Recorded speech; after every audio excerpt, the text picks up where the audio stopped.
جس تیزی سے منشیاتی لعنت اپنی لپیٹ میں لے رہی ہے وہ آپ والدین کے لیے بھی اور ہم سب کے لیے لمحہ فکریہ ہے۔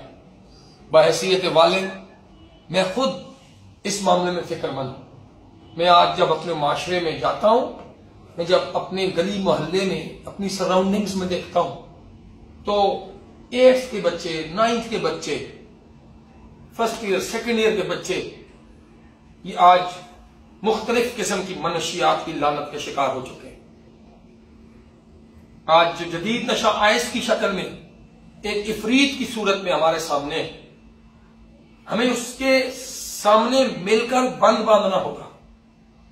والد اور والدہ جو پیرنٹل رول کا ہم ذکر کرتے ہیں، یہ سب سے بڑا کردار ہے ماں کا اور باپ کا۔ اس کے بعد جب بچہ اسکول آتا ہے تو استاد کا کردار شروع ہوتا ہے۔ اگر والدین اپنے بچے کو اخلاقی اقدار سکھا دیں، اگر والدین اپنے بچے کو اپنے گرد و پیش کے ماحول سے سیکھنا اور سمجھنا سکھا دیں، اگر والدین اپنے بچے کو اپس اینڈ ڈاؤن سے آشنا بنا دیں تو میں نہیں سمجھتا کہ ہماری قوم بربادی کی طرف جائے گی۔ آج نشے کی شکل میں موت گلیوں میں رقص کر رہی ہے۔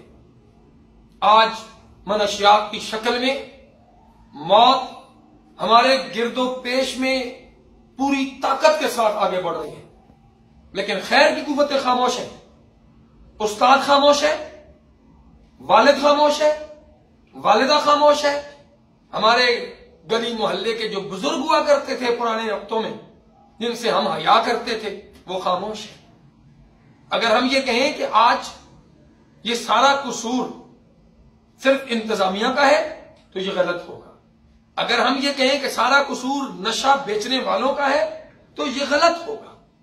یقیناً ان سب لوگوں کا پہلو بپہلو کردار موجود ہے، لیکن سب سے اہم بات یہ ہے کہ بحیثیت والد، بحیثیت والدہ ہم کہاں کھڑے ہیں، بحیثیت استاد ہم کہاں کھڑے ہیں۔